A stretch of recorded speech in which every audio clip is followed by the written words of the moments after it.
श्रीनाथ जी, गुरु गोरखनाथ जी के चरणों में आदेश आदेश आदेश। महामाई महाकाली भैरव बाबा भगवान दत्तात्रेय जी नवनाथ 84 सिद्धों के चरणों में आदेश आदेश आदेश। अलख निरंजन हर हर महादेव।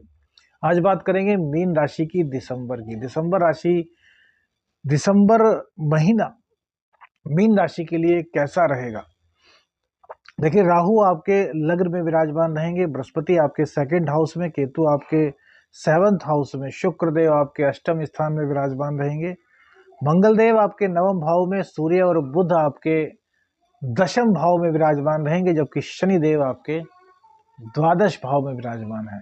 शनिदेव की 7.5 आपको शुरू हो चुकी है, प्रथम ढैया आपको आरंभ हो चुकी है शनिदेव की। सबसे पहले तो राहु देव लग्न में बैठकर के साम दाम दंड भेद इन सभी नीतियों से काम लेने में आपको माहिर बना देंगे। अब से पहले भैया आप इमोशनल अत्याचार बहुत सह चुके हैं। काफी लोगों ने आपको इमोशनली ब्लैकमेल किया, आपका प्रयोग किया, आपका सब कुछ लिया, आपको पता भी नहीं चलने दिया, और जब अब आपको जरूरत पड़ रही है तो आपको उनकी सच्चाई नजर आ रही है कि भैया उनकी हकीकत क्या थी। भैया कसम है आपको बताना जरूर कि क्या आपके साथ ऐसा हुआ है, क्योंकि अब तक जो राहु है वो आपके एक तरीके से सेकंड हाउस में चल रहे थे, और सेकंड हाउस में राहु ने आपको आध्यात्मिक शक्तियों का ज्ञान तो दिया होगा, लेकिन भैया कई तरह के सबक भी आपको दिए होंगे। आप यदि किसी से जुड़े होंगे तो आपको पता चला होगा कि यार इस आदमी ने मेरा प्रयोग किया है, और अब जब आपको जरूरत कहीं ना कहीं पड़ रही है तो वह आपसे दूर भाग रहे हैं। तो यहाँ पर आप उनसे जहाँ बदला लेने के लिए पूर्ण रूप से तैयार हैं, वहीं आपका समय थोड़ा सा खराब चल चुका है।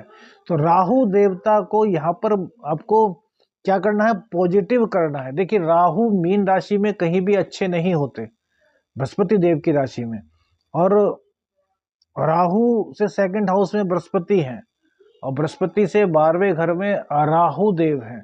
तो यहाँ पर आपको साम दाम दंड भेद से कार्य लेना पड़ेगा और अपने आध्यात्मिक ज्ञान को जगाना पड़ेगा, क्योंकि बृहस्पति और शुक्र आपके अष्टम और सेकंड हाउस से संबंध बना रहे हैं। तो आप तंत्र विद्या सीख सकते हैं, आप ज्योतिष सीख सकते हैं, आप गुप्त विद्याओं का ज्ञान धारण कर सकते हैं, जिससे कि आपको आने वाले समय में काफ़ी अच्छा फील होगा।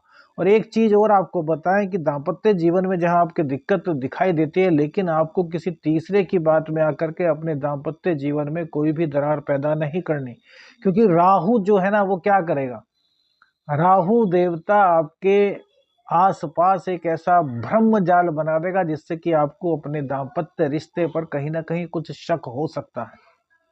तो ऐसा होने मत दीजिए, सच्चाई पर जाइए। जल्दबाजी में निर्णय बिल्कुल भी आपको नहीं लेना। दिसंबर माह में पैसे के लिए आपके बहुत अच्छा है। देखिए, 10th भाव में सूर्य बहुत अच्छा फल प्रदान करते हैं। राजनीति में आप हैं तो आपके वर न्यारे कर देंगे, बहुत अच्छा पद मान प्रतिष्ठा मिलेगी, आपका प्यारो बढ़ेगा, आपके पब्लिक रिलेशन जो है वो बढ़ेंगे, और इसके अलावा व्यापार जो भी आप करेंगे उसमें आपको सफलता मिलेगी, क्योंकि भैया आपके जो सप्तमेश हैं और जो आपके दशमेश हैं वो अपनी ही राशि में विराजमान है, लेकिन वो वक्री हो चुके हैं। तो वक्री में वो 9वें 10वें और 11वें तीनों का फल आपको देंगे।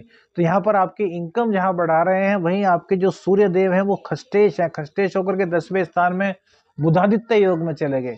तो व्यापार में कॉम्पिटिटर्स से आप जहां लड़ेंगे, वहीं उनसे जीत कर उनको नीचा दिखाने के लिए आप अपनी पूरी शक्ति का इस्तेमाल करेंगे, और उसमें आपको विजय भी प्राप्त होगी। इसमें किसी प्रकार की कोई भी दो राय नहीं है। शुक्रदेव आपकी कुंडली में क्या होते हैं? शुक्रदेव आपकी कुंडली में तृतीयेश होते हैं और अष्टमेश होते हैं। अष्टमेश का अष्टम स्थान में बैठना यह आपके गुप्त ज्ञान में बढ़ोतरी करता है, कहीं ना कहीं स्त्री का सुख आपको दिलाता है। शादी के योग भी आपके इस दौरान बनेंगे, क्योंकि भैया बुध देव अपने ही घर में वक्री हो रहे हैं और सूर्य के साथ बैठे हैं। तो यहाँ पर कुछ ना कुछ ऐसी चीजें बनेंगी कि आपको इसका लाभ मिले। बृहस्पति की दृष्टि जो है वो 6th स्थान पर रहेगी, तो रोग रिपु ऋण भले ही कितने मुंह उठा लें, आप अपने ज्ञान के बल पर उन सभी को घुटने टेकने पर मजबूर कर देंगे। इनकी 7वीं दृष्टि अष्टम भाव पर। तो बृहस्पति देव अष्टम भाव पर बैठ करके आपको अंतरात्मा का ज्ञान दिलाते हैं, आपको अध्यात्म से जोड़ते हैं। आपकी जो सोई हुई आत्मा है, जो अध्यात्म आपका सोया हुआ है, उससे आपको जोड़ते हैं। अब शनिदेव ने आपको परेशान करना शुरू कर दिया होगा।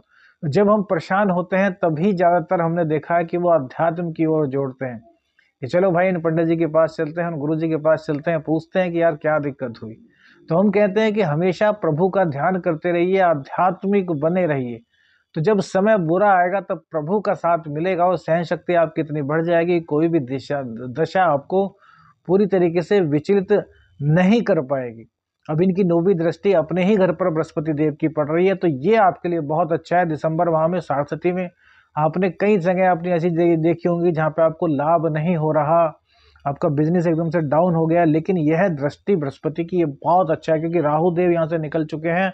और अपने घर को देखना, वहीं पर सूर्य और बुध का मौजूद होना, ये आपके लिए बहुत बहुत बहुत गजब है, बहुत ही कल्याणकारी है। तो भैया इस चीज को पूरी तरीके से अपना लीजिए। इस चीज को एक तरीके से यह सोचिए कि आपको ऐसा मौका मिला है कि दिसंबर माह में जितना चाहें उतना कमा सकें। अब इसके बाद जो आपके शुक्र देव हैं वो 9वें भाव में आ जाएंगे। तो जनवरी 25 दिसंबर के बाद शुक्रदेव का गोचर 9वें भाव में होगा। तो स्त्री के सहयोग से आप आगे बढ़ेंगे। स्त्री आपके लिए कहीं ना कहीं बहुत मददगार साबित होंगी। अब चाहे बिजनेस हो, चाहे जॉब हो, चाहे आपकी वेल्थ हो, चाहे हेल्थ, दोनों चीजों में, हर चीज में आपके लिए बहुत ज्यादा हेल्पफुल साबित होने वाली है। तो प्रत्येक स्त्री का सम्मान कीजिए, उनको नीचा दिखाने की कोशिश बिल्कुल मत कीजिए। उनसे जो भी आप मदद ले सकते हैं, जो भी आप उनसे सलाह ले सकते हैं, वो लीजिए 25 दिसंबर के बाद, क्योंकि वह कहीं ना कहीं आपकी प्रगति का मार्ग खोल सकते हैं। पंचम भाव में थोड़ा सा आपके उतार चढ़ाव रहेगा, अर्थात जो आपके प्रेम संबंध है उसमें थोड़ा उतार चढ़ाव, अप एंड डाउन चलता रहेगा, लेकिन ऐसा नहीं कि आपके प्रेम संबंध ब्रेक हो जाएं। हाँ, दाम्पत्य जीवन में थोड़ी सी दिक्कत है, तो उसको संभालने के लिए हमने शुरू में ही आपको बताया है कि भ्रम जाल से बचिए और भैरव बाबा की आराधना कीजिए।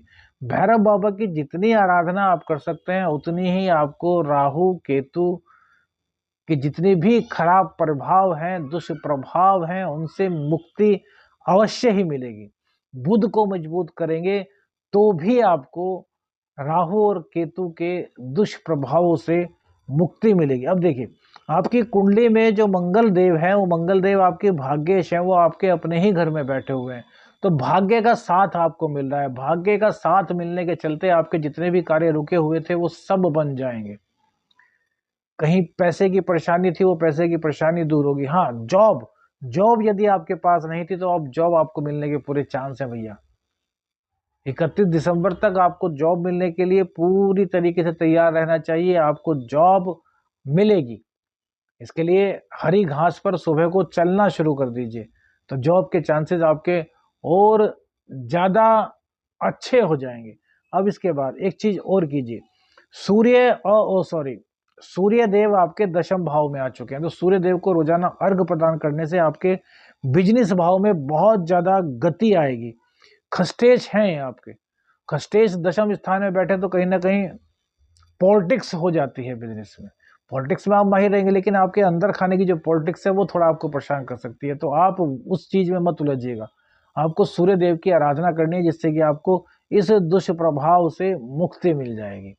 और बाकी तो आपकी कुंडली में सभी चीजें बहुत अच्छी हैं, कहीं पर घबराने की आवश्यकता नहीं। दाम्पत्य जीवन में जो दिक्कत है उसके लिए भैरव बाबा की आराधना का उपाय हमने बताया है।